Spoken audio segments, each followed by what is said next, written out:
சிம்ம ராசினியர்களே, 2025 குரு பெயர்ச்சி பலன்கள்.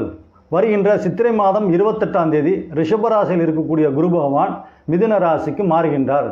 கோச்சார ரீதியாக குரு பகவான் உங்களுக்கு நன்மை செய்யணும்னா நீங்கள் பிறந்த ஜென்ம ராசி எதுவோ அந்த ராசியிலேருந்து குரு பகவான் 2, 5, 7, 9, 11 இந்த ராசியெல்லாம் கிடக்கும்போது குரு பகவான் உங்களுக்கு நன்மை செய்வார். மேலும் அடிப்படையில் ஒரு கிரகம் உங்களுக்கு நன்மை செய்யணும்னா தனது சொந்த வீட்டையே பார்க்கணும். இப்போ மிதுன ராசியில் இருக்கக்கூடிய குரு பகவான் தனது சொந்த வீடான தனுசு ராசியை பார்ப்பார் 7ஆம் பார்வையா. தனுசு ராசி உங்களோட ராசிக்கு 5ஆம் வீடாகும். 5ஆம் வீடு பலம் பெறும். குரு பகவான் ஒரு ராசியிலேருந்து இன்னொரு ராசிக்கு மாறதுக்கு கிட்டத்தட்ட பார்த்திங்கன்னா 1 வருஷம் ஆகும். கோச்சார பலன்கள் என்பது நீங்கள் பிறந்த ஜென்ம ராசி எதுவோ அதை அடிப்படையாக வச்சு ஜோதிட பலன்கள் கணித்து கூறுவது கோச்சார பலன்கள் ஆகும். சிம்ம ராசியை பொறுத்த வரைக்கும் இந்த வருஷம் 2025 கோச்சார ரீதியாக நவகிரகங்கள் உங்களுக்கு சாதகமான நிலையிலே சஞ்சரிக்கின்றன.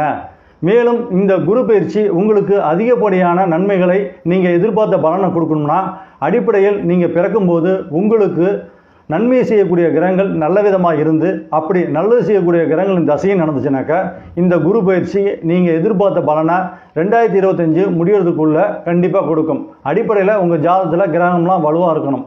நன்றி.